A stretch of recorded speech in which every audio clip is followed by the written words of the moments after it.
Përshëndetje të nderuar miqtë e mi.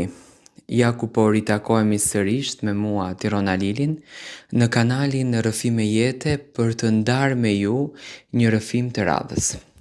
Sonte do të ndajmë një nga ato rrëfimet që gjithmonë kur i kemi dëgjuar na kanë tronditur, na kanë shokuar, na kanë befasuar. Do të kthehemi në luftën e Kosovës, në luftën që shqiptarët gjithmonë kur e kujtojnë, shpirti i tyre fillon të loton, zemra e tyre qahet më dysh dhe kujtojmë dhimbjet e nënave shqiptare që kanë humbur fëmijët e tyre.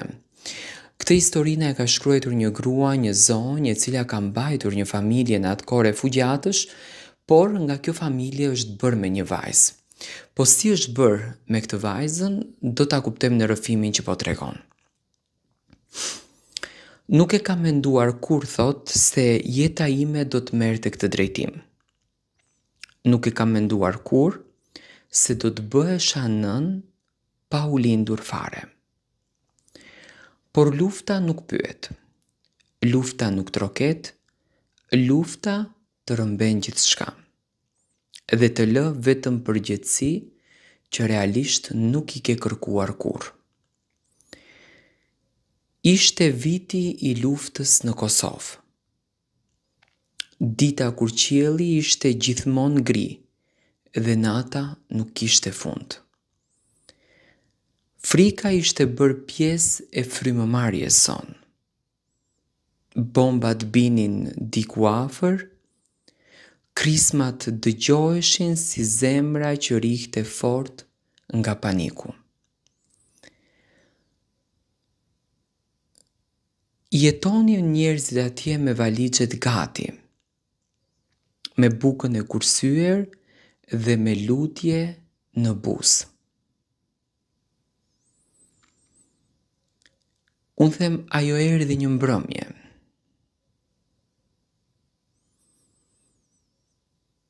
Ishte e motra e burrit tim, e lodhur, e dobësuar, me sy të zbrasur, në krah mbante një foshnjë të mbështjell me batanie të vjetër. Fëmia qante lehtë sikur të kishte mësuar që zëri i saj nuk duhej të ishte i fortë në këtë botë me plot dhunë. Më tha vetëm kaq. Unë po iki, ky është fëmia i një shoqes time, nuk kemi se ku e lëm, mbaje ritën vetëm për pak kohë. Në mes të Tiranës unë nuk fola, nuk pyeta, nuk kundërshtova, vetëm e mora fëmijën në krah, e cila quhej Rita. Ashtu e vogël, me sy të mëdhenj që më shikonin sikur të më njihnin prej kohësh. Kunata ime dhe shoqja e saj nga Kosova që kishte ardhur refugjate, u larguan po atë natë.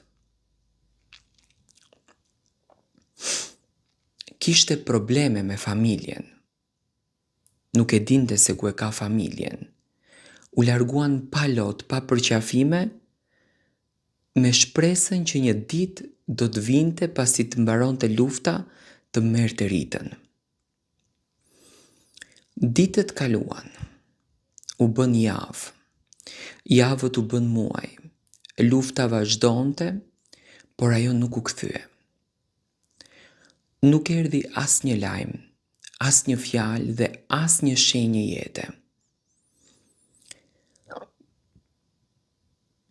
Rita u rit në krahët e mi. U rit me qumshtin që unë e siguroja për të,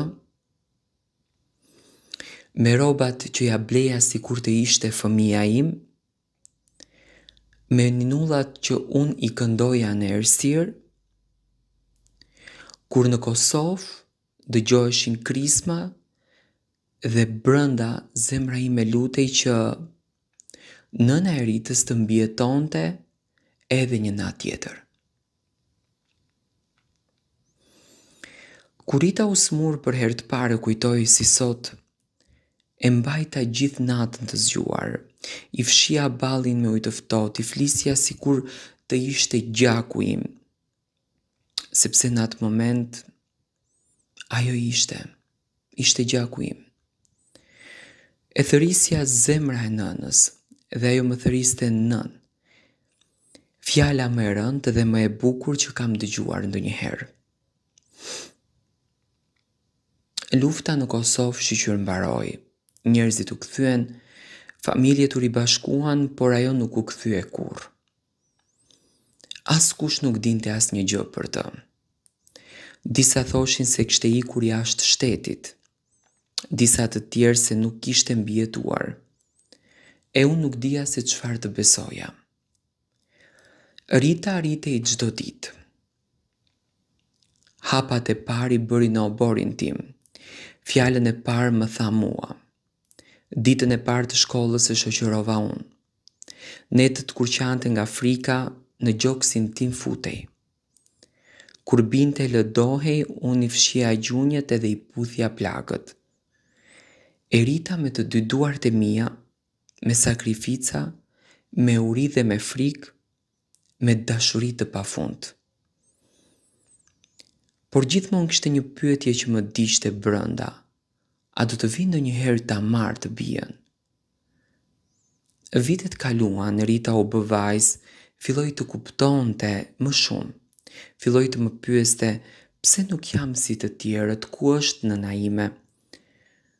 Dhe unë çdo herë më duhej që të gëlltisja lotët dhe t'i thosha, je e dashur, je e bekuar, dhe ti je imja. Sepse si t'ja shpjegoja që dikush e la dhe nuk u kthye më. Si t'i thosha që lufta jo vetëm vret njerëz, por edhe braktis shpirtra. Sot Rita është rritur. Më thëret ende nën. Edhe pse e di të vërtetën. Edhe pse e di që nuk e linda unë, por dashuria nuk lind gjithmonë nga gjaku. Ndonjëherë lind nga dhimbja, nga përgjithësia, nga një foshnjë e lënë në krahët e tu në mes të luftës. Nuk e di më ku është ajo grua, nuk e di nëse është e gjallë, por e di një gjë me siguri. Ajo la një fëmijë dhe unë fitova një jetë. Rita është vajza ime, me dy duart e mia, e Rita, me zemrën time, me gjithë plagët e luftës që ende jetojnë brenda nesh. Dhe këtë histori e tregoj sot jo për fajsim, por për të kujtuar që unë nuk ja ndrova emrin. Edhe nëse je diku dhe të kujtohet Rita, dije që e ke në Tiranë tek unë. Ti e din shumë mirë se ku e ke lënë.